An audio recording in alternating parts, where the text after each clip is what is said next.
Ya, kembali kita lanjutkan dialog kita masih bersama dengan saya, peneliti politik Pak M. Kodari. Pak Kodari, kalau kita cermati memang ada kemungkinan bahwa sebetulnya tidak semua anggota DPD ini kompak ataupun solid. Karena sebagian besar suaranya memang memilih Usman Sabta. Tapi kemudian sisanya ini, apakah memang sisanya ini yang berpeluang untuk tidak kompak begitu, memilih calon yang lain begitu. Padahal mereka kan sudah sepakat kalau satu suara mereka akan satu calon begitu dari DPD. Sebetulnya tidak harus bersepakat ya, karena kan Tatip MPR mengatakan tiap kelompok fraksi dan DPD itu mengajukan satu nama calon.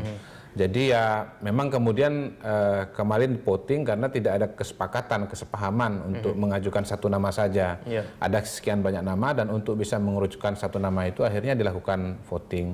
Tapi duduk persoalannya saya kira sekarang kalau buat atau dari kacamata anggota DPD bukan soal Osman Sabta atau bukan itu.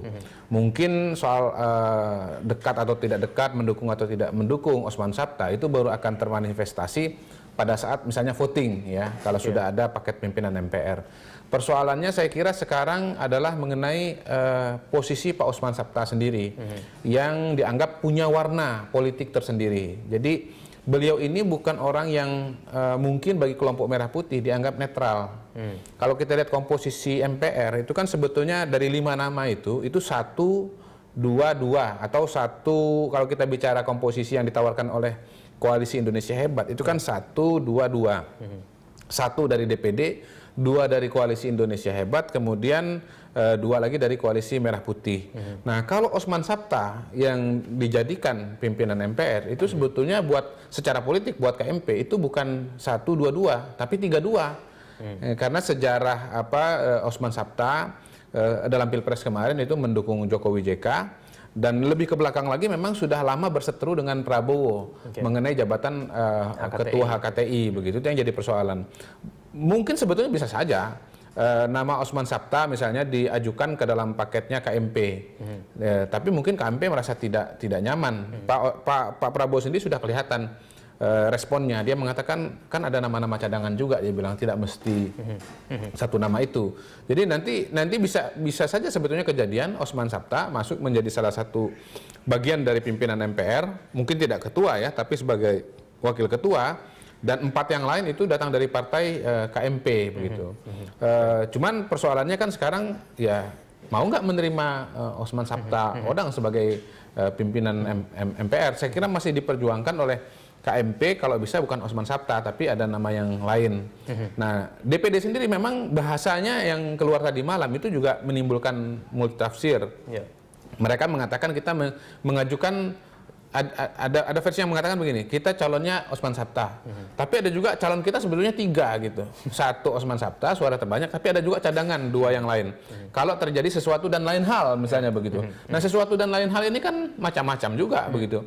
Bisa saja ditafsirkan secara politik, ditolak misalnya oleh salah satu koalisi, kemudian tidak bisa dimasukkan. Apakah itu yang Anda lihat sekarang KMP ini sedang melakukan berbagai macam upaya? Paling tidak itu yang mereka tuju bahwa tidak Usman Sabta yang nanti akan menjadi ketua MPR, tapi dari pihak KMP. Apakah itu yang? Iya, saya kira itu salah satu kemungkinan yang muncul ya, di luar bahwa kemudian ada juga sebuah situasi di mana P3 itu seperti akan membelot. Nah, kalau kemudian P3 membelot dari KMP, lalu kemudian Koalisi Indonesia Hebat itu bertambah ada di situ P3, lalu kemudian katakanlah suara DPD, memang hitung-hitungannya total KMP akan kalah. Saya hitung sekitar 313 kursi atau suara untuk KMP dan sekitar 377 untuk Koalisi Indonesia Hebat plus DPD plus P3 begitu.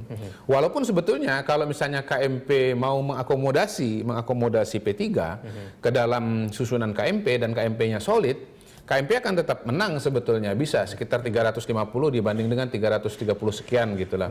Jadi Koalisi Indonesia Hebat kalaupun ditambah dengan DPD dan seluruh DPD itu solid, yang juga sebetulnya susah untuk solid, sebetulnya tetap kalah gitu. Jadi menurut saya kuncinya sekarang ada di P3 sebetulnya, ada di P3. Nah, mungkin soal P3 ini yang belum selesai-selesai. Tadi pagi saya ketemu dengan Pak Saiful Tamliha ya, salah satu pimpinan di P3. Dia mengatakan sampai tadi malam, sampai tadi pagi dia bilang saya nunggu-nunggu juga belum dapat jawaban yang memuaskan dari KMP. Saya kira Tapi itu apakah memang ini yang akhirnya membuat Koalisi Merah Putih begitu menginginkan sidang untuk diskors? Apakah karena mereka melihat ada peluang besar untuk melakukan lobby-lobby politik itu pada saat masa skors? Ya, salah satu aspeknya itu mungkin ya yang kita bisa duga ya. Mungkin tidak cuma satu itu agendanya, tapi bisa juga misalnya mengusulkan supaya tatip MPR itu bisa direvisi atau diubah. Artinya begini, tidak hanya DPD tidak mesti harus muncul dengan satu nama yang muncul di semua paket, tapi juga bisa misalnya muncul dua nama. Tadi dari salah satu anggota DPR kita mendengar orang yang mengatakan, loh ini kan ibarat pertandingan sepak bola, dia bilang ada dua kesebelasan. Bagaimana satu orang pemain namanya ada di dua kesebelasan? Dia bilang tidak mungkin. Jadi mungkin saya membayangkan sebetulnya skema yang akan dimajukan adalah nanti KMP punya satu paket, lalu kemudian Koalisi Indonesia Hebat juga punya satu paket.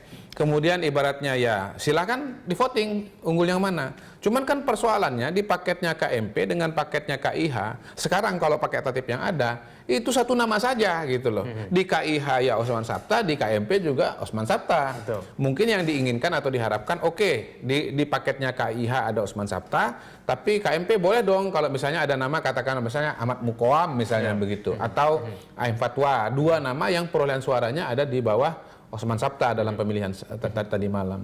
Tapi kemudian kalau misalnya memang kunci dari pergerakan suara, katakan kalau misalnya memang nanti kita voting itu adalah dari P3, menurut Anda upaya-upaya yang harus dilakukan dari Koalisi Indonesia Hebat ini seperti apa untuk melobi dari P3? Ya, tentu Koalisi Indonesia Hebat akan menawarkan posisi sebagai wakil ketua MPR kepada P3, dan itu sudah dinyatakan secara eksplisit oleh PDI Perjuangan yang akan mengatakan kita akan menyediakan kursi bagi P3 walaupun dengan resiko seperti saya bilang ya, salah satu anggota koalisinya itu harus mengalah dan dalam konteks di mana pertimbangan untuk memasukkan itu adalah jumlah kursi, maka yang akan tergusur adalah Hanura.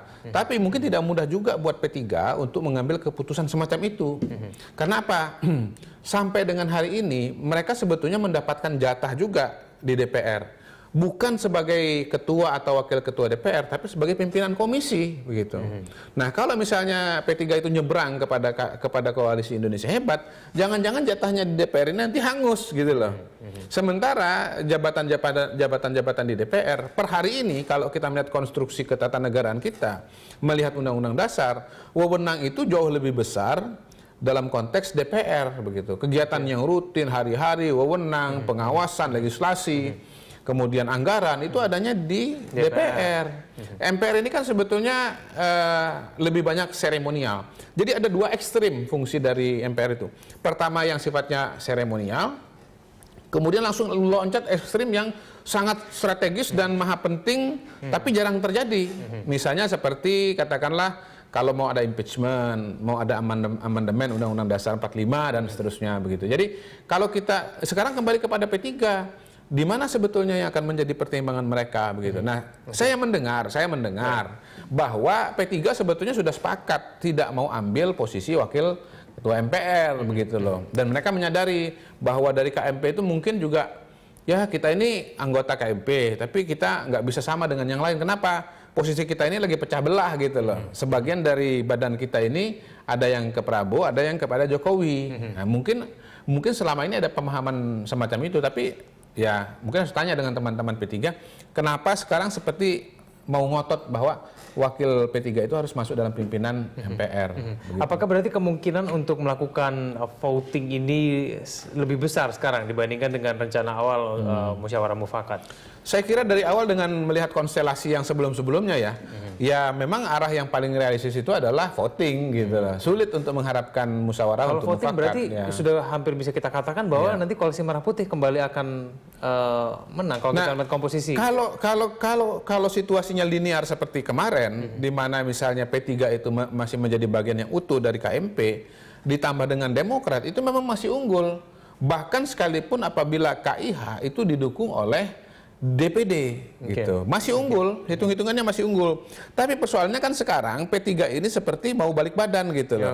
Merasa apa namanya kecewa, merasa tidak diikutkan dalam proses-proses yang sudah terjadi sampai sejauh ini gitu. Jadi dari hitung-hitungan yang sebentar saya lihat ya. Baik, tidak apa-apa Pak Kodari, kita lanjutkan lagi dulu kita di segmen berikutnya. Pemirsa, pemilihan pimpinan MPR siang ini kembali ditunda hingga pukul 13.30 waktu Indonesia bagian Barat.